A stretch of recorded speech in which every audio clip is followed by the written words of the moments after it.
চাই করি কি উপায়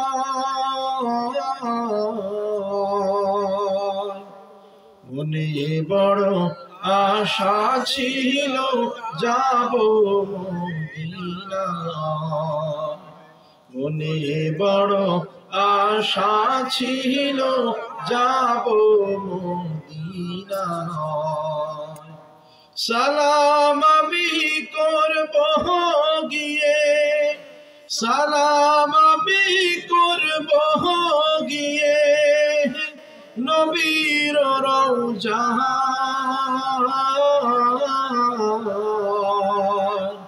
মনে বড় আশা ছিল যাব মদিনা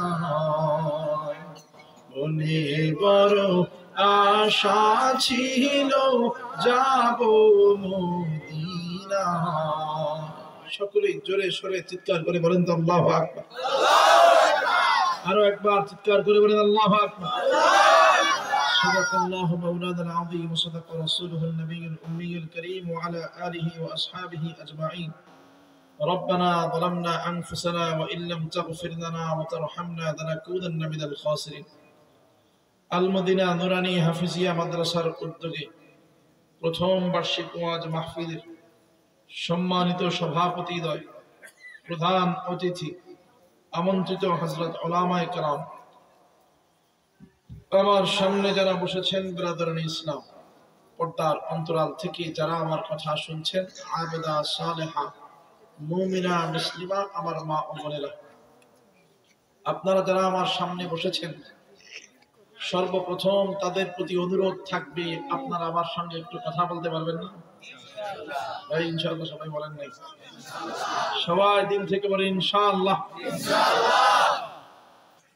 আমার সঙ্গে একটু কথা বললে আমার কথা বলতে ভালো লাগবে আর যদি মনে করেন আপনারা কথা না বলেন তাহলে আমার কাছে মনে হবে আমার শ্রোতারা কথা বুঝে না একা একা কতক্ষণ কথা বলা যায় বলেন এমনি আমার ঘুম আসছে অবস্থা খুব খারাপ গতকাল কক্সবাজার থেকে রওনা দিয়ে এসে জমা পড়েছি এরপরে জমা পড়ানোর পরে আপনাদের এইখানে ঢাকা থেকে বের হইতেই প্রায় 2 ঘন্টা সময় লেগে গেছে আজকে আবার এই যে বিএনপির আন্দোলন যেদিকে ঢুকছি ওইদিকে আমরা এরপরে ওইখানে গাড়ি থামায় রাখছে যাই হোক ঘুমানোর সুযোগ হয়নি গাড়িতে ঘুমাইলে আবার দেখা যায় একজন ঘুমাইলে সবাই ঘুমায় যায় ঘুমাইতে ঘুমাইতে চালক সাহেব যদি ঘুমায় যায় গতকাল কক্সবাজার থেকে রাত 12:30টার দিকে রওনা দিয়ে সকাল 9টায় ঢাকা পৌঁছেছি এরপরে জুমার দিন জুমার প্রস্তুতি নিয়ে আবার মিরপুর সেখান থেকে আপনাদের এই যাবে তো এই যে লম্বা সফর ক্লান্ত লাগতেছে ঘুম আসতেছে এখন আপনারা যদি একটু কথা বলতে পারেন তাহলে ক্লান্তি ভাবটা চলে যাবে যে শ্রোতারা কথা বুঝতেছে এই জন্য একটু কথা বলতে পারবেন না ইনশাআল্লাহ পারবেন তো ইনশাআল্লাহ যতক্ষণ আলোচনা চলে বেশি লম্বা টাইম সময় নষ্ট করবো না আপনাদের এত কষ্ট করে 2 দিনটা বিপদ হয় না গতকালকে তো মাহফিল বয়ান হয়েছে গতকালকে বসছেন আজকে বসছেন মূল বিষয় হলো মূল এখানে বসার অন্যতম উদ্দেশ্য হলো এখান থেকে যেন কিছু একটা শিক্ষা অর্জন করে যাওয়া যায় তাই না এখান থেকে যদি শিক্ষা অর্জন করে যাইতে না পারেন এখান থেকে যদি কিছু একটা নিয়ে যাইতে না পারেন এই যে বসছেন সময়টাই বৃথা সময় যেন বৃথা না যায় এই জন্য ভালো করে দিলের কান লাগায়া আমলের নিয়তে শুনতে হবে পারবেন তো ইনশাআল্লাহ আবার আপনি যে শুনতেছেন বুঝতেছেন সেটা আমাকে বোঝাতে হবে কেমনে বোঝাবেন ওই যে কথা বলে বলে বোঝাবেন যে হুজুর বুঝতেছি পারবেন তো ইনশাআল্লাহ বলেন আমাদেরকে এখানে এনেছেন কে কে এনেছেন সবাই বলতে হবে কে এনেছেন খাওয়ান কে পড়ান কে সম্মান দান করেন কে চোখ দিয়ে দেখার তৌফিক দিয়েছেন কে কান দিয়ে শোনার তৌফিক দিয়েছেন কে সাত তবক জমিন ও আসমানের একচ্ছত্র মালিক একমাত্র কে সব যদি আল্লাহ রাব্বুল আলামিন হন শুকরিয়া আদায় করব কার দরবারে যে আমরা যে এখানে এসেছি নিজের থেকে আসতে পেরেছি না আল্লাহ এনেছেন আল্লাহ যদি না আনতেন তাহলে কি আমরা আসতে পারতাম পারতাম না এই যে আল্লাহ পাক আপনাকে আমাকে ভালোবেসে মায়া করে মোহাব্বত করে এই জান্নাতি পরিবেশে জান্নাতি বাগানে আসার তৌফিক দিয়েছেন বসার তৌফিক দিয়েছেন কিছু কথা বলা ও শোনার তৌফিক দিয়েছেন এজন্য হৃদয়ের গহীন থেকে অন্তঃস্থল থেকে রব্বে করিমের দরবারে শুকরিয়া আদায় করি আলহামদুলিল্লাহ আরেকবার দিল থেকে বলেন আলহামদুলিল্লাহ। আল্লাহ আমাদের সবাইকে কবুল করে দেন, বলেন আমিন। আরেকটু দিল থেকে আল্লাহর জন্য বলেন আমিন। তাহলে খেয়াল করেন যে আয়াতে কারিমা তেলাওয়াত করেছি খুতবার মধ্যে, প্রসিদ্ধ আয়াত কুল্লু নাফসিন যায়িকাতুল মাউত। আল্লাহ পাক রব্বুল আলামিন এই আয়াতের দ্বারাই গোটা দুনিয়াবাসীকে বুঝিয়ে দিয়েছেন, শুধুমাত্র মুসলমান না, বিধর্মী কাফের বলেন, যেই দল যেই মতের বলেন না কেন, সবাইকে আল্লাহ পাক রব্বুল আলামিন বুঝিয়ে দিয়েছেন যাদেরকে জান দেওয়া হয়েছে একদিন মৃত্যুবরণ করা লাগবেই লাগবে। নাকি ক্ষমতার জোরে মৃত্যুর হাত থেকে বাঁচা যাবে? যাবে। টাকা পয়সা বেশি মরদের হাত থেকে বাঁচা যাবে? মালাকুল মাউতকে ঘুষ দেওয়া যাবে? সম্ভব? বাঁচা সম্ভব না, মরদের হাত থেকে রেহাই পাওয়া সম্ভব না। আল্লাহ পাক বলেন একদিন আবার আমার দরবারে তোমাদের ফিরে আসতে হবে, আমার দরবারে তোমাদের ফিরে আসতেই হবে। তাহলে খেয়াল করেন, জন্মের পর থেকে নিয়ে জান্নাত জাহান্নামের ফয়সালা হয়ে যাওয়ার আগ পর্যন্ত প্রত্যেকটা মানুষের জিন্দেগি তিনটা জিন্দেগি। কয়টা বলেন? প্রত্যেকটা মানুষের জিন্দেগি হয় তিনটা। কয়টা? আবার বলেন কয়টা? তিনটা জিন্দেগি। জন্মের পর থেকে নিয়ে জান্নাত জাহান্নামের ফয়সালা হওয়ার আগ পর্যন্ত প্রথম জিন্দেগি হলো দুনিয়াবী জিন্দেগি। কিসের জিন্দেগি? দুনিয়ার জিন্দেগি। কিসের জিন্দেগি? দুনিয়ার জিন্দেগি। দ্বিতীয় নম্বর জিন্দেগি হলো কবরের জিন্দেগি। দুনিয়াতে একটা সময় আপনি কাটান, আবার একটা লম্বা সময় কবরে কাটাইতে হয়। আর একটা জিন্দেগি আছে হাসরের জিন্দেগি, আখিরাতের জিন্দেগি। কথা বুঝাইতে পারলাম? তাহলে মানুষের জিন্দেগি কয়টা? তিনটা। কয়টা? তিনটা। প্রথম দুনিয়া, এরপরে কবর, এরপরে হাসর। এই তিনটার মধ্যে আবার আসল দুইটা। আসল কয়টা? কবর ও হাসর। কারণ দুনিয়ার জিন্দেগি কয় বছরের? 50 বছর, 60 বছর, 100 বছর। কবরের জিন্দেগি অনন্তকাল, হিসাব ছাড়া। আর আখিরাতের জিন্দেগির তো হিসাব মাথার ভিতরে আনাই যায় না। কথা বুঝাইতে পারছি? এখন এই অনন্তকালের যে দুই জিন্দেগি আছে, কবর ও হাসর, এই জিন্দেগিকে যদি সুন্দর করতে চান, তাহলে মূল টার্গেট হবে দুনিয়ার জিন্দেগিকে নেকি অর্জনের মাধ্যম বানানো। এখন আমাদের পরিস্থিতি এমন, দুনিয়ার জিন্দেগিকে শুধুমাত্র দুনিয়া অর্জনের মাধ্যম বানাইছে, দিন অর্জনের মাধ্যম বানাই নেই, ঈমান অর্জনের মাধ্যম বানাই নেই, আমল করার মাধ্যম বানাই নেই, নেকি অর্জনের মাধ্যম বানাই নেই। ঠিক ঠিক। কেমনে? উদাহরণ দিলে বুঝবেন। মনে করেন কেউ একজন দোকানে ব্যবসা করে, দোকানদারি করে, রিজিকের তালাশে সারাদিন দোকানের উপরে পরিশ্রম দেয়, মেহনত করে, কিন্তু আল্লাহর পক্ষ থেকে যখন মসজিদে আযান হয়ে যায়, দেখা যায় ওই আল্লাহর বান্দা কাস্টমারের জন্য কাস্টমার চাইরা আল্লাহর কাজে যায় নাই। আল্লাহর কাজে যায় না, মনে মনে চিন্তা করে আগে কাস্টমার সামলাই, পরে আমার আল্লাহরে সামলাবো। বলেন নাউজুবিল্লাহ। আগে কাস্টমার সামলাই, পরে আল্লাহর কাজ করবো। কথা বুঝাইতে পারলাম? অবস্থা হয় এরকম। অথচ সবাইকে যদি জিজ্ঞাসা করি আমাদের রিজিক দেনেওয়ালা কে? আল্লাহ। সবাই তো বলেন আল্লাহ। সবাই জানে আল্লাহ। ওই দোকানদার যে নামাজের সময় ব্যবসা করতেছে, সেও জানে রাজ্জাক আল্লাহ, রিজিক দেনেওয়ালা আল্লাহ। কিন্তু তারপরেও চিন্তা করে কাস্টমার হাত ছাড়া হয়ে যাবে, না না যাওয়া যাবে না, এখন একটু ব্যবসা বাণিজ্য করি, নামাজ পড়ে কাজা করে দিই। কাজাও তো পড়া যায়। হ্যাঁ, এই জন্য আল্লাহ পাক রব্বুল আলামিন সূরা তাকাসুরের প্রথম আয়াতের মধ্যে বলেছেন, হ্যাঁ, এই দুনিয়ার জিন্দেগিটার মধ্যে মানুষ লোভ লালসায় এমন ভাবে অন্ধ হয়ে আছে, মোহাচ্ছন্ন হয়ে আছে, এমন ভাবে গাফেল হয়ে আছে যে আল্লাহর কথাই ভুলে গেছে, আল্লাহর কথাই স্মরণ নাই। শুধু লোভ বাড়ে, দিন দিন বাড়ে, প্রাচুর্যতার লালসা, ক্ষমতার লালসা, টাকার লালসা, সম্পদের লালসা, লোভ দিন দিন বাড়তেই থাকে, কখনো কমে যায় না। আল্লাহ পাক রব্বুল আলামিন বলেন, আল্লাহকুমুত তাকাসুর হাত্তা যুরতুমুল মাকাবির। আপনারা কম বেশি সবাই এই আয়াত তেলাওয়াত করেন, এই সূরা তেলাওয়াত করেন, নামাজের মধ্যে তেলাওয়াত করেন। আল্লাহ পাক রব্বুল আলামিন বলেন, আল্লাহকুমুত তাকাসুর, দুনিয়ার বান্দাগুলো, দুনিয়ার মানুষগুলো প্রাচুর্যতার লালসার মধ্যে গাফেল হয়ে আছে, অন্ধ হয়ে আছে, মোহাচ্ছন্ন হয়ে আছে, দুনিয়ার লোভ লালসা মানুষকে অন্ধ বানায় রেখেছে, প্রাচুর্যতার লোভ লালসা মানুষকে গাফেল বানায় রেখেছে, এমন ভাবে অন্ধ বানাইছে লোভ কমে যায় না, লোভ শুধু দিন দিন বাড়তে থাকে। উদাহরণ দিবেন, মনে করেন আপনার এই জন্য যথেষ্ট হয়ে যায়, কিন্তু বিল্ডিং ওয়ালার এমন লোভ হয়ে গেছে, একটা বিল্ডিং বানাইছে একতলা, এইবার বলে না না আরো একটা বানাবো 5 তলা। যদিও 5 তলা তার দরকার নাই, তারপরেও বানানো লাগবে, থাকা লাগবে, ভাড়া দেওয়া লাগবে, ইনকাম করা লাগবে, লোভ বেড়ে গেছে। মনে করেন 5 তলা একটা বিল্ডিং বানাইলো, 5 তলা বানানোর পর এইবার আর এলাকায় থাকতে চায় না, এইবার তার টার্গেট হয়ে যায়, এইবার তার লোভ জাগ্রত হয়ে যায়, এলাকায় আর বিল্ডিং বানাইলে চলবে না, এইবার বিল্ডিং বানাইতে হবে ঢাকার গুলশান, ঢাকার বনানীতে। টার্গেট এখন আর এলাকায় নাই। আবার কেউ যদি ঢাকার গুলশান বনানীতে বিল্ডিং বানায় ফেলায়, একটা, দুইটা, তিনটা, চারটা, 5টা, 10টা বিল্ডিং হয়ে গেছে, এইবার তার টার্গেট আর দেশের ভেতরে থাকে না, তার টার্গেট এইবার বিদেশে চলে যায়, তার টার্গেট এইবার ইউরোপে চলে যায়, আমেরিকায় চলে যায়। আমি শুধু বাংলাদেশে বাড়ি বানাবো না, আমার বাড়ি এইবার আমেরিকায় হবে, এইবার আমার টার্গেট হয়ে যায়, তখন ওই বান্দার টার্গেট হয়ে যায় ইউরোপে, আমেরিকায়। এই জন্য আল্লাহ পাক রব্বুল আলামিন বলেন, আহা প্রাচুর্যতার লোভ, সম্পদের লোভ দিন দিন শুধু বাড়তেই থাকে, কখনো কমে যায় না। আবার ঠিক তেমনি ভাবে ক্ষমতার লোভ।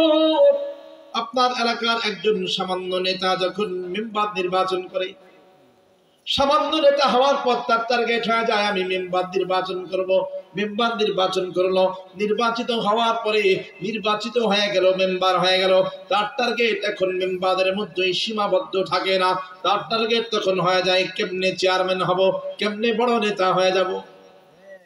আবার মনে করেন চেয়ারম্যান হয়ে গেল, চেয়ারম্যান সাহেবের টার্গেট এইবার চেয়ারম্যানের মধ্যে সীমাবদ্ধ নাই, এইবার তার টার্গেট হয়ে যায় কেমনে এমপি হওয়া যায়, আরো বড় নেতা হওয়া যায়, কেমনে মন্ত্রীর কাছাকাছি যাওয়া যায়।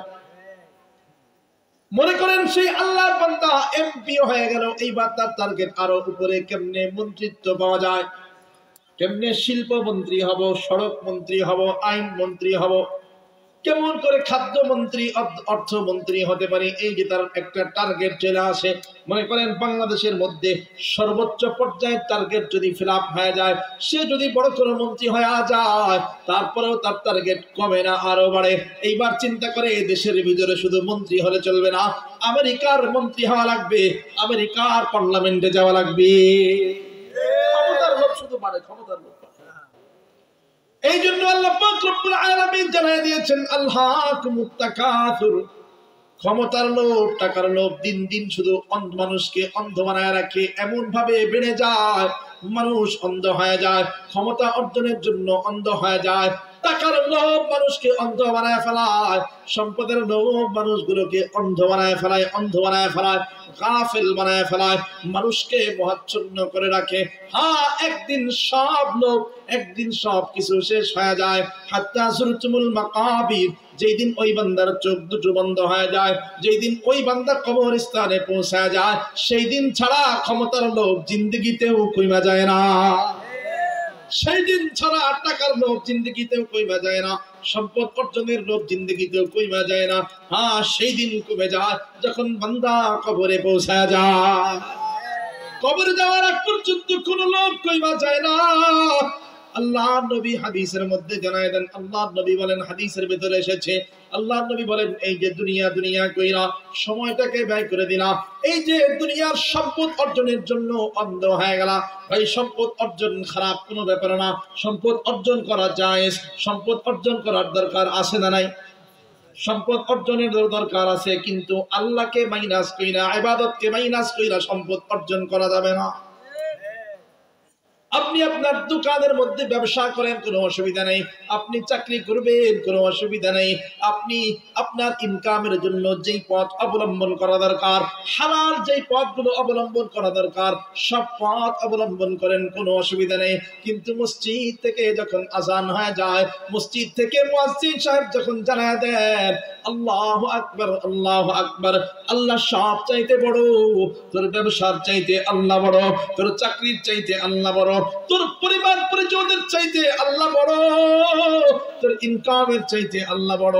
তখন ব্যবসা বাদ, তখন ইনকাম বাদ, তখন দৌড়ায়া চলে যাইতে হবে আল্লাহ দরবারে হাজিরা দেওয়ার জন্য। ব্যবসা করেন, অসুবিধা নেই। আল্লাহর নবী বলেন, এই যে দুনিয়ার পিছনে যেই সময়টা আল্লাহকে বাদ দিয়া, ইবাদতকে বাদ দিয়া, নামাজ বাদ দিয়া, রোজা বাদ দিয়া যেই সময়টা ইনকামের পিছনে লাগাইলা, ইনকাম করেছ, টাকা কম নাই, কিন্তু সেই টাকাগুলো তোমার সঙ্গে কবরের ভেতরে যাবে না। আল্লাহ নবী কয়, তিনটা জিনিস মানুষের সঙ্গে কবর পর্যন্ত যায়, দুইটা ফিরে আসে, একটা কবরের ভেতরে যায়।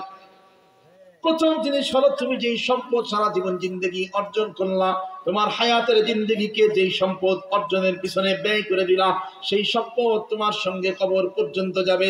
যেমন ধরেন, উদাহরণ দেই, আপনার এলাকার সবচাইতে টাকাওয়ালা সম্পদশালী যেই ব্যক্তি ঢাকায় মৃত্যুবরণ করেছে, মনে করেন ঢাকায় মৃত্যুবরণ করেছে, ঢাকাতে মৃত্যুবরণ করার পর টাকা তো কম নাই, সম্পদ তো কম নাই, ঢাকার থেকে এয়ার অ্যাম্বুলেন্সে মানে হেলিকপ্টারে কইরা লাশ পাঠাচ্ছে। আপনার এলাকার মধ্যে হেলিকপ্টারে কইরা লাশ পাঠানো হইল, মনে করেন হেলিকপ্টারটা একদম কবরস্থানের পাশ পর্যন্ত গেল। এইবার বলেন, ওই হেলিকপ্টার সহ কবরে দিতে পারবেন? হেলিকপ্টার সহ কবরে যাইতে পারবে? টাকা দিয়ে তো হেলিকপ্টার ভাড়া করেছে, এমনকি মনে করেন তার নিজের টাকার কিনা হেলিকপ্টার, কিন্তু ওই হেলিকপ্টারের একটা পাখাও কবরের ভেতরে যাবে না।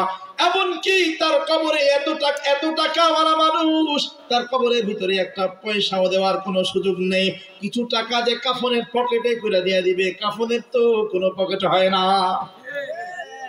কাফনের কোনো পকেটই হয় না। ওই যে সামান্য একজন দিনমজুর, সামান্য একজন রিক্সাওয়ালা, সামান্য একজন ভ্যানওয়ালা, যে প্রত্যেক দিন 100 টাকা করে কামায়, 200 টাকা কামায়, 300 টাকা কামায়, দিন আনে দিন খায়, ওই ঠেলাওয়ালা, রিক্সাওয়ালা, দিনমজুর ব্যক্তি কবরে যাওয়ার সময় যেই কয় টুকরা কাফন নিয়ে যাবে, ওই যে হেলিকপ্টারওয়ালা, টাকাওয়ালা, সম্পদওয়ালা, ওই সম্পদওয়ালা যখন কবরে যাবে, ওই যে দিনমজুর ব্যক্তির মতো সেও 3 টুকরা কাফন নিয়ে কবরে যাবে। এর থেকে বেশি দেওয়ার আর কোনো সুযোগ নাই। আল্লাহ নবী বলেন, ওই যে তোমরা সম্পদ অর্জন করেছো, যেই সম্পদের পিছনে তোমার সারা জিন্দেগি ব্যয় করেছো, অমূল্য হায়াতকে যেই সম্পদ অর্জনের পিছনে ব্যয় করেছো, ওই সম্পদ তোমার সঙ্গে কবরের ভেতর পর্যন্ত যাবে না। কবর পর্যন্ত যেতে পারে, সর্বোচ্চ কবরস্থান পর্যন্ত যেতে পারে, কিন্তু সব সম্পদগুলো তারপরে ফেরত চলে আসবে। কত সম্পদশালী মানুষ দুনিয়ার জমিনে আছে, খেয়াল করে দেখেন কত টাকাওয়ালা দুনিয়ার জমিনে আছে। ওই যে অমুক রাজবাড়িতে দেখা যায় বড় বড় বিল্ডিং আছে, বড় বড় প্রাসাদ এখন পর্যন্ত আছে। 300 বছর পার হয়ে গেছে, রাজা চলে গিয়েছে, রাজা মারা গিয়েছে, 300 বছর হয়ে গেছে, প্রাসাদ এখন পর্যন্ত আছে, কিন্তু কোন রাজা বসবাস করতো, রাজার কোনো অস্তিত্ব খুঁজে পাওয়া যায় না। বড় বড় প্রাসাদ দেখা যায়, এখন পর্যন্ত প্রাসাদ ভেঙে যায় না, এখন পর্যন্ত প্রাসাদগুলো অক্ষত অবস্থায় আছে। 200 বছর পার হয়ে গেছে, 300 বছর পার হয়ে গেছে, তারপরেও সেই প্রাসাদগুলো ভেঙে যায় না।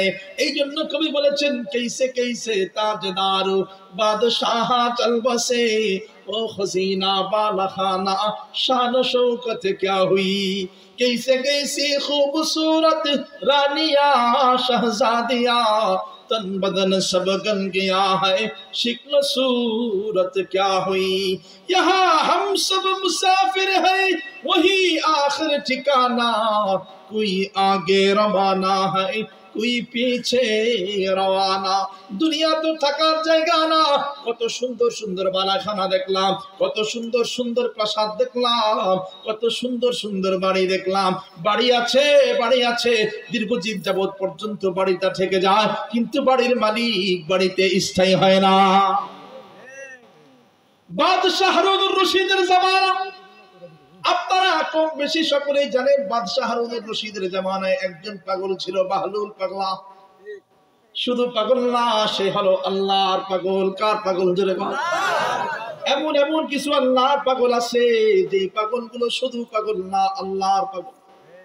বিভিন্ন জায়গায় দেখলে, বিভিন্ন জায়গায় যাওয়ার পরে, বিভিন্ন মসজিদে যাওয়ার পরে ওই যে চরমনায় পীরের দরবার যাওয়ার পরে মাঝে মাঝে দেখা যায় কিছু পাগল নদীর পাশে দাঁড়ায় জিকির করে। মানুষ দেখে তার কোনো খবর নাই, জিকির করে লা ইলাহা ইল্লাল্লাহ লা ইলাহা ইল্লাল্লাহ লা ইলাহা ইল্লাল্লাহ লা ইলাহা ইল্লাল্লাহ। চতুর্দিক থেকে মানুষগুলো তাকায় আসে, ওই পাগলের কোনো খবর নাই, পাগলের কোনো খবর নাই, কোনো শরম নাই, কোনো লজ্জা নাই। ওই পাগল দুনিয়ার সাধারণ পাগলের মতো নয়, ওই পাগলের সম্পর্ক সরাসরি আল্লাহর সাথে। এমন পাগল আছে, ওই বাহাদুর এমন একজন পাগল, এমন পাগল যার সম্পর্ক শুধু দুনিয়ার মানুষের সঙ্গে না, ওই পাগল ডাক দিলে আল্লাহ পর্যন্ত পৌঁছায় যায়। এমন অনেক পাগল আছে, দেখতে মনে হয় না, দেখতে ফকিরের মতো লাগে, দুনিয়ার থেকে ডাক দিলে একদম সরাসরি আল্লাহ পর্যন্ত পৌঁছায় যায়। তো বাহাদুর পাগল কেমন পাগল ছিল, সারাদিন কবরস্থানে সময় কাটাচ্ছে। দুনিয়ার মানুষগুলো একটু ভালো থাকার জন্য সুন্দর একটা বাড়ি বানায়, ওই বাড়িতে আরাম আয়েশের জিন্দগি কাটায়, বাড়িতে বসে থাকে, এসি লাগায়, ফ্যান লাগায়, বাড়িতে কত সুন্দর করে ডেকোরেশন করে। কিন্তু ওই পাগল বাহলুল বাড়িতে থাকতেন না। পাগল বাহলুল সদা সর্বদা গুরুস্থানে যা দাঁড়ায় থাকতেন, কবরস্থানে যা দাঁড়ায় থাকতেন। বাদশাহরুল একবার দল বল নিয়ে যাইতেছে, যাওয়ার সময় দেখে গুরুস্থানের যেই গাছ আছে, গাছের উপরে পাগলা বাহলুল বৈশা বৈশা হাসে। হারুনুর রশিদ ডাক দিয়া কয়, পাগল বাহলুল, তোমার কি কোনো জ্ঞান ফিরবে না? তোমার কি কোনো বুদ্ধি হবে না? তুমি কি সারা জিন্দেগি ভর পাগল থেকে যাবা? বাহলুল তখন ডাক দিয়ে বলে, আমি কি পাগলা, আমি করি, আমি কি করি? এই যে সব মানুষ ঘরে থাকে, সব মানুষ তার বিল্ডিং এর মধ্যে থাকে, বাসার মধ্যে থাকে, তুমি দেখি রাত দিন 24 ঘন্টা এই কবরস্থানের গাছের উপরে শুয়ে থাকো, কবরস্থানের গাছের উপরে বসে থাকো, কবরস্থানে শুয়ে থাকো, কবরস্থানে ঝাড়ু দাও, কবরস্থানে কত কিছু করো। বাড়ি থেকে যাইতে মনে চায় না? এত বড় আহাম্মক, এত বড় বেকুব কেমনে হইলা? এত বড় তার ছেঁড়া পাগল কেমনে হইলা? বাহলুল তখন ডাক দিয়ে বলে, হারু, পাগল আমি না, পাগল তুমি। বাহলুল ডাক দিয়ে বলে, হারুন, পাগল তো আমি না, বরঞ্চ পাগল হলা তুমি। বাদশার সঙ্গে লোকজন আছে, বাদশার গায়ে লেগে গেছে কথাটা। ডাক দিয়ে বলে, ও বাহলুল, তুমি যদি আমারে পাগল প্রমাণ করতে না পারো, তাহলে আজকে তোমার খবর হয়ে যাবে, আজকে তোমার বিচার হবে, আমারে পাগল প্রমাণ করা লাগবে। বাহলুল বলে, পাগল প্রমাণ করি, তার আগে বলো দেখি, তোমারে কিছু প্রশ্ন করি, প্রশ্নের উত্তর দাও। বাদশাহ হারুনুর রশিদ ডাক দিয়ে বলে, বলো কি প্রশ্ন করতে চাও?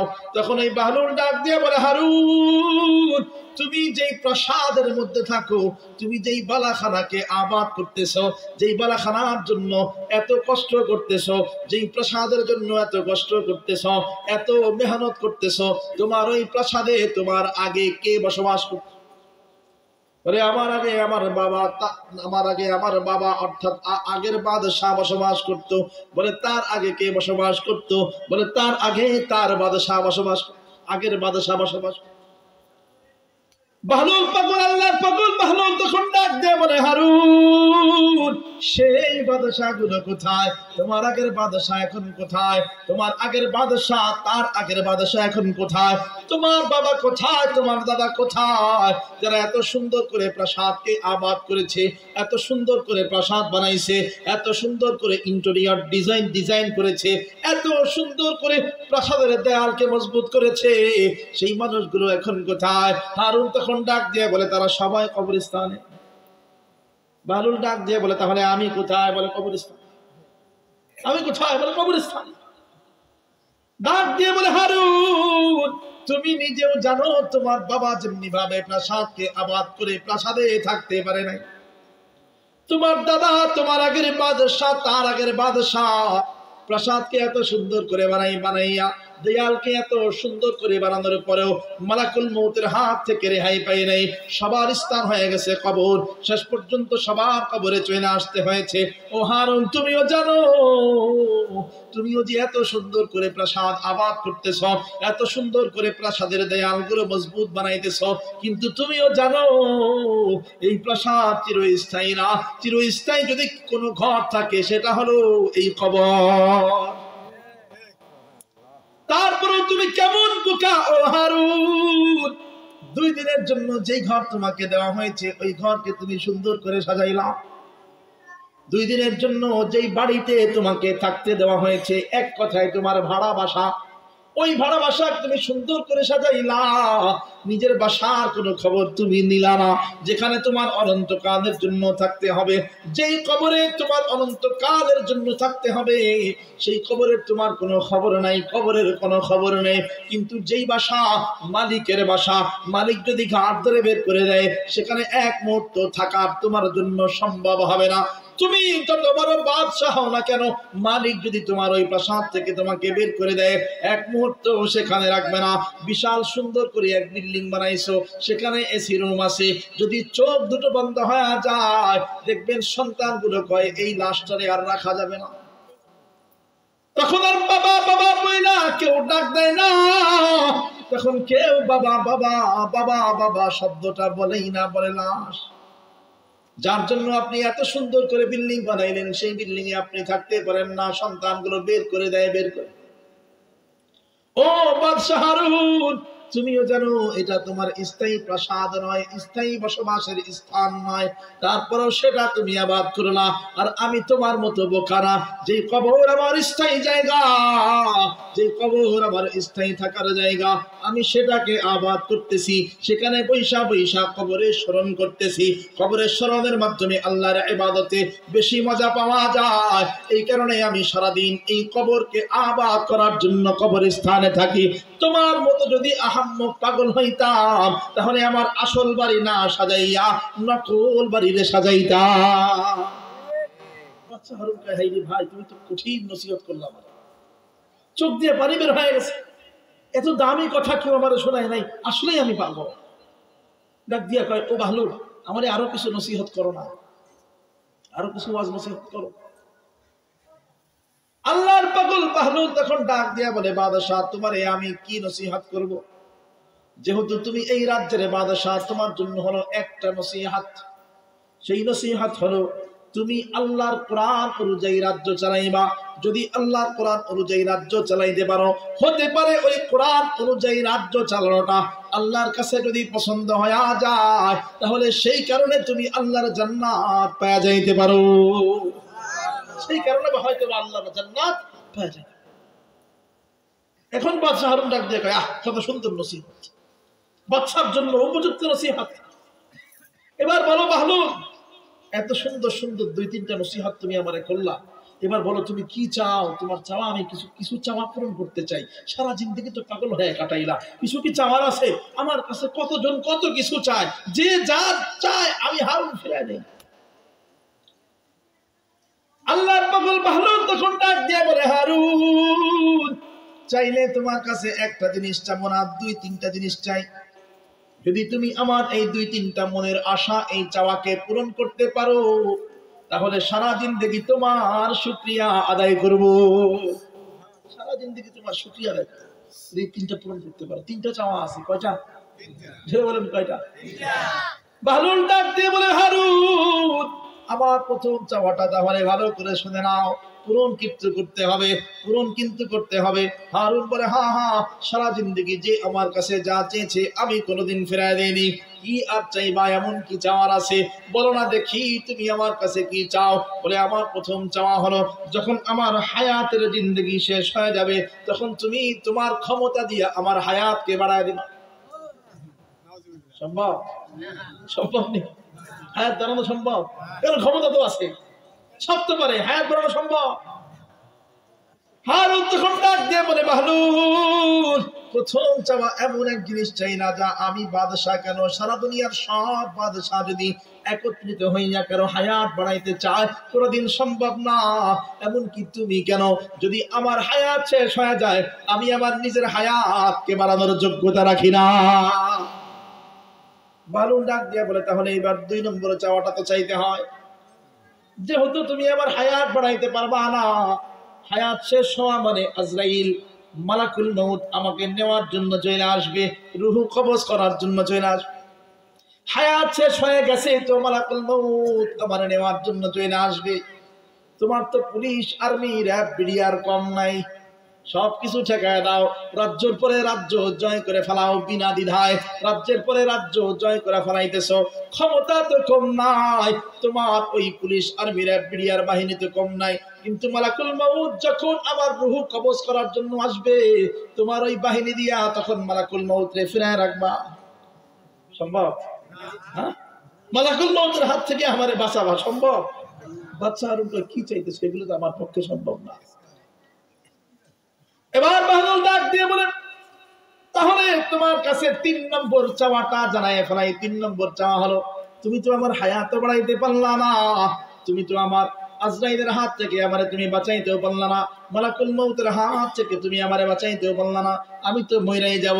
মরার পরে তাহলে একটা আশা পূরণ কইরো, সেটা কি? যখন হাসরের ময়দান কায়েম হয়ে যাবে, আল্লাহ পাক রব্বুল আলামিনের পক্ষ থেকে আমাকে যদি জাহান্নামের ফয়সালা দিয়ে দেওয়া হয়, তাহলে তুমি আল্লাহর দরবারে যাইয়া আমার আল্লাহকে সুপারিশ কইরা আমার পক্ষে জান্নাতের ফয়সালা নিয়ে দিবা। সম্ভব? হ্যাঁ সম্ভব। বাদশা হারুন কেন? হারুন তখন ডাক দিয়ে বলে, হায় রে, তুমি এমন এমন জিনিস চাইতেছো, আমি হারুন কেন? দুনিয়ার ওলি আউলিয়া গাউস কুতুব বড় বড় আল্লামা পীর সাহেব যারা আছে তারাও তো সেই দিন আল্লাহর সামনে দাঁড়ানোর কোনো যোগ্যতাই রাখবে না। আল্লাহকে যায় বলবে অসম্ভব। পয়গম্বরগণ যারা আছেন, নবীগণ যারা আছেন, তারা পর্যন্ত নফসি নফসি নফসি নফসি করতে থাকে। আল্লাহর সম্মুখে দাঁড়ায়া সুপারিশ করার মতো সাহস করবে না, সাহস করবে না, ভয় এসে যাবে। সেই সময় আমি হারুন তো সামান্য একজন গোলাম, আমি হারুন তো সামান্য একজন চাকর মাত্র, দুনিয়াতে হতে পারি বাদশাহ, কিন্তু আল্লাহর কাছে আমার কিন্তু মাত্র মূল্যায়ন নাই। ও বাহলুল, তোমার 3 নম্বর চাওয়াটাও পূরণ করার যোগ্যতা আমার নাই। ওই বাহলুল তখন ডাক দিয়া বলে, হারুন, প্রথম একটা জিনিস চাইলাম, হায়াত বাড়ায় দিতে বললাম, তুমি বাদশাহ, সেটাও পারলা না। দ্বিতীয়ত বললাম আমাকে মালাকুল মউতের হাত থেকে বাঁচাও, না না তুমি সেটা পারলা না। 3 নম্বরে বললাম তুমি আমাকে জান্নাতের ব্যবস্থা করে দাও, সেটাও তুমি পারলা না। তাহলে শোনো, আমিও যেমন গোলাম তুমিও তেমন গোলাম, তুমি কোনো বাদশাহ হতে পারো না, তুমিও আমার মতো সাধারণ একজন গোলাম। তোমার মতো গোলামের কাছে আমি বাহলুলের কোনো কিছু চাওয়া থাকতে পারে না। বলেন আল্লাহু আকবার। আরো জোরে বলেন আল্লাহু আকবার। তাহলে এই ঘটনার থেকে যেটা বোঝা যায়, প্রথমত বললো, হ্যাঁ, এই যে কবরস্থানে আমি আবাদ করতেছি, তুমি দুনিয়ার সম্পদকে আবাদ করতেছ, প্রাসাদকে আবাদ করতেছ, তোমার ওই প্রাসাদ 2 দিনের, খবর তো অনন্তকালে। কবরের কথা চিন্তা কইরা কিছু সামানা অর্জন করো, ওই দুনিয়ার প্রাসাদের পিছনে সময় দিলা, যখনই চোখ বন্ধ হবে প্রাসাদ তো আর তোমার থাকবে না, আরেকজন আইসা দখল করে নিয়ে যাবে। এই জন্য আল্লাহর নবী মুহাম্মদুর রাসূলুল্লাহ সাল্লাল্লাহু আলাইহি ওয়াসাল্লাম বলেন, মানুষের সঙ্গে সম্পদ কবর পর্যন্ত যায়, কবরের ভেতর পর্যন্ত যায় না।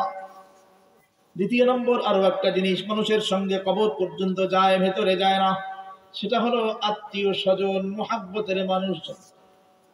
এই যে মনে করেন একটা ছোট সন্তান, ছোট বাচ্চা, ওই ছোট বাচ্চাকে যখন ইনজেকশন দিতে যায়, টিকা দিতে যায়, মায়ের কোলের মধ্যে যখন ছোট বাচ্চাটা থাকে, দেখবেন যখন ছোট বাচ্চার হাতের ভিতরে ডাক্তার সুই ঢুকায়, বাচ্চা ব্যথা পাবে কি, উল্টা মায়ের কলিজার মধ্যে ব্যথা লাগা যায়। মা চিল্লায় ওঠে, বাচ্চা কি কান্না করবে, মা চিৎকার দিয়ে ওঠে।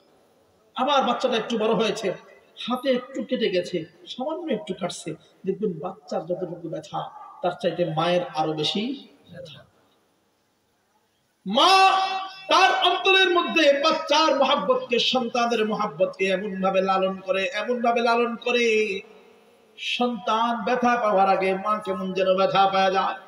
এইবার বুঝা থাকলে বলেন, ওই সন্তান যদি কোনো কারণে মইরা যায়, ওই সন্তান যদি কোনো কারণে ইন্তেকাল করে, সন্তানের লাশ যখন কবরের মধ্যে রাখা হয়, ওই যে আপন মা, মুহাব্বতের মা, যেই মা সন্তানের ব্যথায় কষ্ট পাইতো, ওই সন্তানের সঙ্গে মা কি কবরের ভেতরে যায় না? যায়। মা কবরের ভেতর পর্যন্ত যায়। মা কোথায় যায়? সর্বোচ্চ কবরস্থান পর্যন্ত যায়, এরপরে ফেরত চলে আসে। মুহাব্বতের সন্তান, মুহাব্বতের স্ত্রী, এত আপনজন, যেই কবরে যাক না কেন, কারো সঙ্গে কেউ কখনো কবরে গেছে দেখছেন? এই জন্য আল্লাহর নবী মুহাম্মদুর রাসূলুল্লাহ সাল্লাল্লাহু আলাইহি ওয়াসাল্লাম বলেন, হ্যাঁ, দ্বিতীয় নম্বর হলো আত্মীয় স্বজন, মুহাব্বতের মানুষজন। তারা কবরস্থান পর্যন্ত যায়, কিন্তু তারপরে কবরের ভিতরে কোনোদিনও যায় না, কবরের ভিতরে কখনো যাবে না। আল্লাহর নবী বলেন 3 নম্বরে একটা জিনিস আছে যেটা শুধু কবর পর্যন্ত যায়, পয়সা থাকে না, কবরের ভেতর পর্যন্ত যায়। কবরের ভেতর পর্যন্ত যায়, কবরস্থানে যাইয়া শুধু বসে থাকে না, ফেরত চলে আসে না, কবরের ভেতর পর্যন্ত যায়। সেটা হলো ঈমান, সেটা হলো আমল। কবরের ভেতর পর্যন্ত যায়। এখন আসেন, কবরে যদি চলে গেলেন, কবরের ভেতরে একমাত্র কে গেল? ঈমান, ঈমান আমল, ঈমান আমল। ঈমান আমল নিয়ে যদি কবরে যান, কবরে যাওয়ার সঙ্গে সঙ্গে হাদিসের ভিতরে এসেছে কবরটাকে আল্লাহ রাব্বুল আলামিন জান্নাতের টুকরা বানায় দেয়। সুবহানাল্লাহ। খেয়াল করে দেখেন, দুনিয়ার থেকে কেউ একজন মৃত্যুবরণ করলে, চাই সে বদকার হোক, চাই সে নেককার হোক, চাই সে সম্পদশালী হোক, টাকাওয়ালা হোক, কবরে যাওয়ার পরে প্রশ্ন কয়টা হবে? নাকি কম বেশি আছে? হ্যাঁ, ইমানদারের জন্য বেশি, বেঈমানের জন্য বেশি? সবাইকে 3টা প্রশ্ন করা হবে। জানেন তো আপনারা সবাই? শুনেন কেমনে প্রশ্ন করা হয়। কবরস্থানে যাওয়ার সঙ্গে সঙ্গে প্রথম প্রশ্ন করা হবে, মান রব্বুকা, তোমার রব কে? যারা বলেন না কে? আল্লাহ।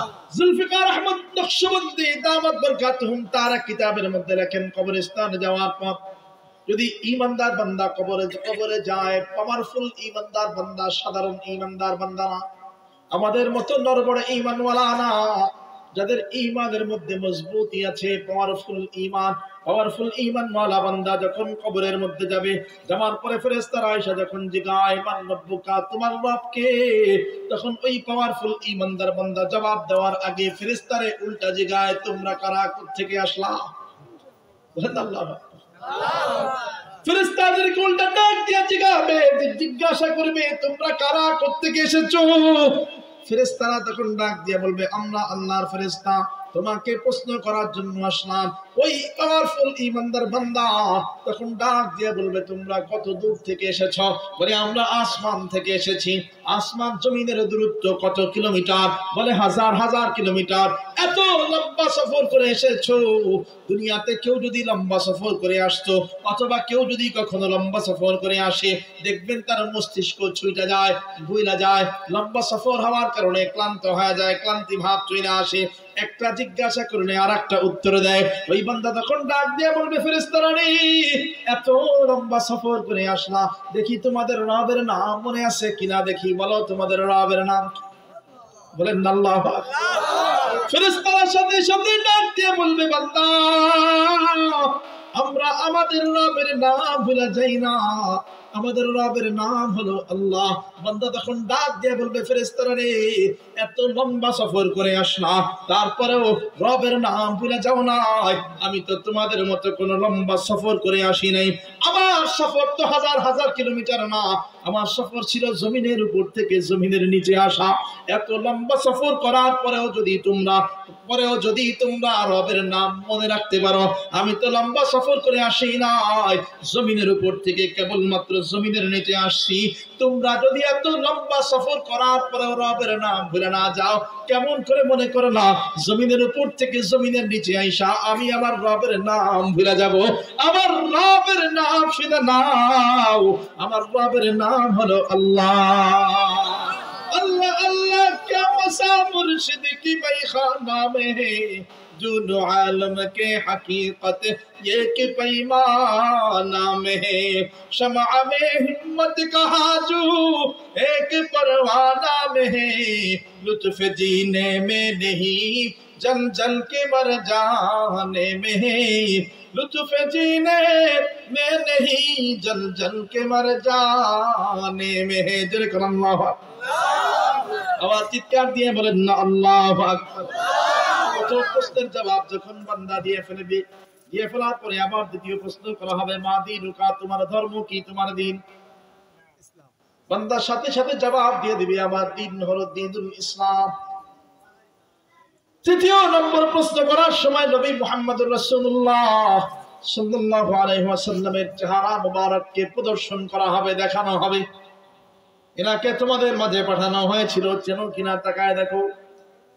জুলফিকার আহমদ নকশবন্দি দামাত বরকাতুহুম তার কিতাবের মধ্যে লেখেন, হ্যাঁ, বান্দা যদি নবীর সুন্নতের পাবন্দি করনেওয়ালা বান্দা হয়, উম্মত যদি নবীর সুন্নতের অনুসারী উম্মত হয়, সাথে সাথে ডাক দিয়ে বলবে কারে দেখাইতেছো, কারে দেখাইতেছো। তাকে দেখানোর আগে আমার চেহারার দিকে তাকাও, আমার মুখের দিকে তাকায় দেখো, যাকে দেখাইতেছো তার সুন্নতের দাড়ি আমার মুখের মধ্যে বিদ্যমান আছে।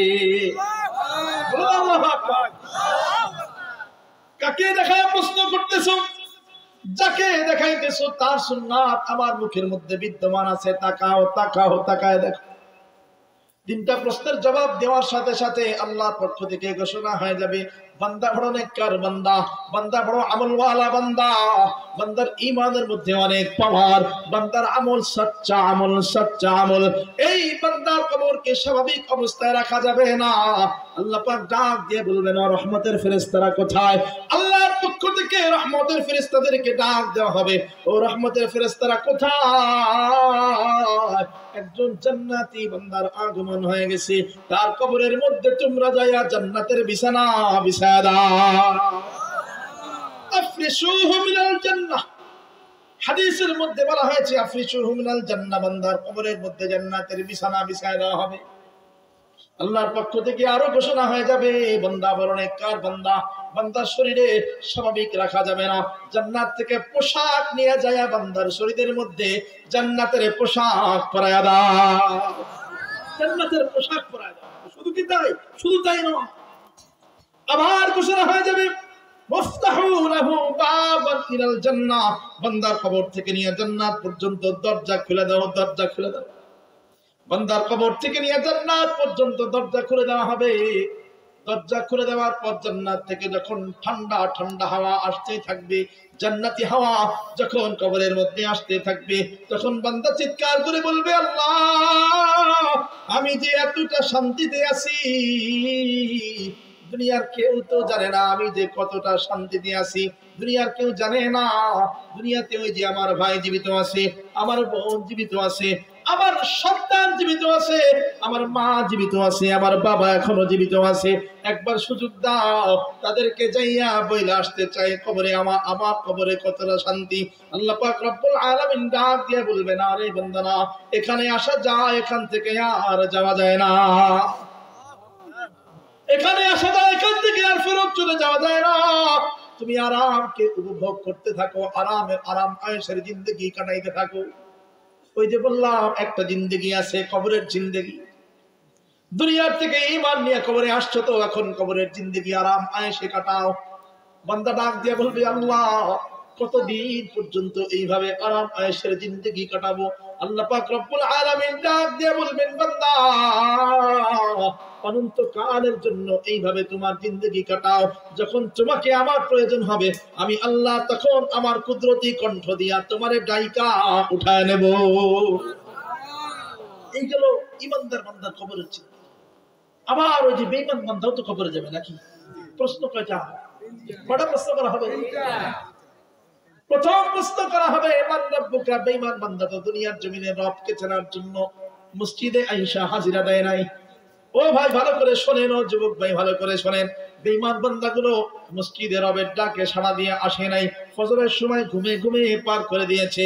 মসজিদ থেকে বারবার ডেকে ডেকে বলেছে, আল্লাহু আকবার, আল্লাহু আকবার, আল্লাহ সবচেয়ে বড়। ও বান্দা, তোর ঘুমের চাইতে আল্লাহ বড়। আয় আয় আল্লাহর দরবারে আয়, আল্লাহর দরবারে আইসা আল্লাহর পরিচয় নিয়ে যা। যোহরের সময় আবার ডেকে ডেকে বলেছে, আল্লাহর দরবারে আসো। আসরে ডেকেছে, মাগরিবে ডেকেছে, এশাতে ডেকেছে, আসো আসো, আল্লাহর পরিচয় নেওয়ার জন্য আসো, আল্লাহকে চেনার জন্য আসো, আল্লাহর দরবারে হাজিরা দেওয়ার জন্য আসো। বান্দা যায় নাই, ফজরেও যায় নাই, জোহরেও যায় নাই, আসরেও যায় নাই, মাগরিবেও যায় নাই, এশাতেও যায় নাই, আল্লাহকে চেনার জন্য যায় নাই। সেদিন বান্দা প্রশ্নের জবাব দিতে পারবে না, বড় আফসোস করবে আর বলবে, হা হা আলা আদরি, হায় হায়, আজকে আমার কোন প্রশ্নের উত্তর জানা নাই। আবার প্রশ্ন করা হবে, মা দিনুকা, গুনাহগার বান্দা একই কথা বলবে, হা হা লা আদরি, আজকে আমার কোন প্রশ্নের উত্তর জানা নাই, আমি কিছু জানি না। তৃতীয় নম্বরে আমার নবী মুহাম্মদুর রাসূলুল্লাহ সাল্লাল্লাহু আলাইহি ওয়াসাল্লামের চেহারা মোবারক দেখার পর প্রশ্ন করা হবে, ইনাকে তোমাদের মাঝে পাঠানো হয়েছিল, চেননি? দেখো চেনা যায়নি। বান্দা কেমনে চিনবে? নবীজির অনুসরণ করে নাই। দুনিয়ার জমিনে থাকতে হায়াতের জিন্দেগিতে নবীর অনুসারী ছিল না, দাড়ি রাখতো না। দাড়ি রাখতে বলা হয়নি, বলতো দাড়ি রাখার কারণে চেহারা নষ্ট হয়ে যায়, বয়স কেমন যেন বেশি দেখা যায়। টুপি মাথায় দেওয়ার জন্য বলা হইলে তখন বলতো না না, টুপি মাথায় দিলে ভালো লাগে না, চেহারা নষ্ট হয়ে যায়, ভালো দেখা যায় না। নবীর সুন্নতের অনুসরণ করতে বললে তখন বান্দা জবাব দিত না না, সুন্নাত মানতে মনে চায় না। এক কথায় সুন্নতের সঙ্গে বান্দার কোনো সম্পর্ক ছিল না, নবীর সঙ্গে বান্দার কোনো সম্পর্ক ছিল না। ওই বান্দা তখন বলবে হা হা লা আদরি, হায় হায় আজকে কোন প্রশ্নের উত্তর আমার জানা নাই, কোন প্রশ্নের উত্তর আমি জানি না। আল্লাহ পাক রব্বুল আলামিনের পক্ষ থেকে ঘোষণা হয়ে যাবে, বান্দা বড় বদকার বান্দা, বান্দা বড় গুনাহগার বান্দা, বান্দা কোন প্রশ্নের উত্তর দিতে পারে না, বান্দা বড় গুনাহগার। বান্দার কবরের মধ্যে জাহান্নামের আগুনে বিছানা বিছায়া দাও, আফরিশুহু মিনান নার। বান্দার কবরের মধ্যে জাহান্নামের আগুনের বিছানা বিছাও। আযাবের ফেরেশতাদেরকে ডাক দিয়ে বলা হবে, বান্দা বড় গুনাহগার বান্দা, জাহান্নামের আসামি ধরা খেয়ে গেছে, ও আযাবের ফেরেশতারা আসো। তার শরীরের মধ্যে স্বাভাবিক অবস্থায় তার শরীরকে রাখা যাবে না, ওয়ালবিসুহু মিনান নার, জাহান্নামের আগুনের পোশাক নিয়ে তার শরীরের মধ্যে পরায়া দিয়ে আসো। আমার আল্লাহর পক্ষ থেকে ডাক দিয়ে বলা হবে, ও আযাবের ফেরেশতারা কই? বান্দা বড় গুনাহগার বান্দা, বান্দা বড় বেঈমান বান্দা, বান্দার কবর থেকে নিয়া ওয়াফতাহু লাহু বাবান ইলান নার, বান্দার কবর থেকে নিয়া জাহান্নাম পর্যন্ত দরজা খুলে দে। বান্দার কবর থেকে নিয়া জাহান্নাম পর্যন্ত দরজা খুলে দেওয়া হবে। বান্দা যখন ওই জাহান্নামী হাওয়া, জাহান্নামের গরম বাতাস যখন বান্দার কবরের মধ্যে ঢুকবে, বান্দা সাথে সাথে চিৎকার করে ডাক দিয়ে বলবে, আল্লাহ এই আযাব তো সহ্য হয় না রে মালিক, ও আল্লাহ এই জাহান্নামের আবহাওয়া গরম তাপ তো সহ্য করতে পারতেছি না, আল্লাহ আমার একবার সুযোগ দাও, তোমার দরবারে খাঁটি দিলে তওবা করতে চাই। আল্লাহ পাক রব্বুল আলামিন গায়িকা ঢেকে বলবেন, বান্দারে তওবার দরজা বন্ধ করে দেওয়া হয়েছে। দুনিয়ায় থাকতে বারবার ডেকেছি তওবা করার জন্য, তুমি তওবা করো নাই, এখন তওবার দরজা বন্ধ করে দেওয়া হয়েছে। বান্দা তওবা করার আর কোনো সুযোগ নেই, আর কোনো সুযোগ নেই। ওই বান্দা বড় আফসোস করবে আর চিৎকার করবে, আল্লাহ কতদিন পর্যন্ত এইভাবে আযাব ভোগ করতে থাকবো? আল্লাহ পাক রব্বুল আলামিন ডাক দিয়ে জানাই দিবেন, বান্দা কিয়ামত পর্যন্ত জন্য এই কবরটাকেই জাহান্নামের টুকরা বানায় দিলাম, এই কবরের মধ্যে জাহান্নামের আগুন জ্বালা দিলাম, কিয়ামত পর্যন্তর জন্য এইভাবে আযাব ভোগ করতে থাকো। তাহলে বললাম, ও ভাই, দুনিয়ার জিন্দেগি যদি আমলের জিন্দেগি বানানো যায়, দুনিয়াতে যদি আমল করে যাওয়া যায়, কবরের জিন্দেগি হবে জান্নাতের টুকরা। কি হবে জোরে বলেন না? দুনিয়ার থেকে যদি সামানা অর্জন করে নিয়ে যাওয়া যায়, দুনিয়ার থেকে যদি ইবাদত করে যাওয়া যায়, দুনিয়ার থেকে যদি মজবুত ঈমানের অধিকারী হইয়া কবরে যাওয়া যায়, তাহলে হাদিসের ভিতরে এসেছে কবরটাকে আল্লাহ পাক রব্বুল আলামিন জান্নাতের টুকরা বানায় দেবে। আর দুনিয়ার থেকে দুনিয়াটাকে যদি শুধুমাত্র সম্পদ অর্জনের লক্ষ্য বানানো হয়, শুধুমাত্র ক্ষমতা অর্জনের লক্ষ্য বানানো হয়, তাহলে দেখবেন কবরে যাওয়ার সাথে সাথে ওই কবরটাকে আল্লাহ পাক রব্বুল আলামিন জাহান্নামের টুকরা বানায় দেবে। বাঁচার কোনো পথ আছে বলেন? বাঁচার কোনো পথ আছে? তাহলে আসেন এবার লাস্ট কথা, শেষ কথা বলে দিই। হাসরের আরেকটা জিন্দেগি আছে না নাই? হাসরের আরেকটা জিন্দেগি আছে না নাই? হাসরের আরেকটা জিন্দেগি আছে। এই জিন্দেগিও বড় ভয়াবহ, এই জিন্দেগি বড় ভয়াবহ। আরো ভয়, আরো ভয়। কিতাবের মধ্যে লেখা হয়, মাথা আর একটু উপরে থাকবে সূর্য, পায়ের নিচে জমিন থাকবে তামার জমিন। কিসের জমিন বলেন? তামার জমিন, তামার জমিন। বিশ্বাস করেন, চক্ষু বন্ধ করেছেন তো আমল সব বন্ধ। কবরে কিছু আর কাজে লাগবে? হাসরে কিছু আর কাজে লাগবে? কিচ্ছু কাজে লাগবে না। হ্যাঁ, একটা কথা আবার আল্লাহ নবী মুহাম্মদ রাসূলুল্লাহ সাল্লাল্লাহু আলাইহি ওয়াসাল্লাম বলেছেন, সব আমল বন্ধ হয়ে গেলেও যতটুকু অর্জন করে গেছো ততটুকু কবরে যাবে, তবে আরেকটা আমল জারি থাকে, সেটা হলো সদকায়ে জারিয়া। কি জোরে বলেন না? সদকায়ে জারিয়া। সদকায়ে জারিয়া যদি থেকে যায়, দুনিয়াতে রেখে যেতে পারো, তাহলে দেখা যাবে কবরে যাওয়ার পরেও ফায়দা, সওয়াব আর সওয়াব কবরের মধ্যে ঢুকতেছে। ওই যে জাহান্নামের টুকরা বানায় দিয়েছে, কিন্তু একটা সৎকায় জারিয়া ছিল, সেই কারণে দেখা যাবে হ্যাঁ আস্তে আস্তে আস্তে আস্তে আস্তে আস্তে আল্লাহ রাব্বুল আলামিন কবরের মধ্যে সওয়াব ঢুকায়া, নেকি ঢুকায়া ঢুকায়া আস্তে আস্তে জাহান্নাম থেকে আবার জান্নাতে পরিবর্তন করে দিবে। বলেন না সুবহানাল্লাহ। এই জন্য শেষ কথা বলার আগে বলি, দেখেন নতুন মাদ্রাসা কালেকশন বোধহয় হয়ে গেছে, তারপরে অনেকে মনে মনে চিন্তা করে যে হ্যাঁ প্রধান মানে কালেকশন হয় নাই, হয়তো নাই। তাহলে এখন আপনারা লম্বা কোনো কালেকশন নাই, আমি লম্বা কালেকশন করতে জানি না, আপনারা যার যা মনে চায় 1000, 2000, 5000, 1000-এর নিচে না, আবার 1000, 2000, 5000, 10,000 এইভাবে উপরের দিকে যা মনে চায় দোয়া করে দিব, সবাই আমিন বলবে। দোয়া করবো, সবাই আমিন বলবে। কার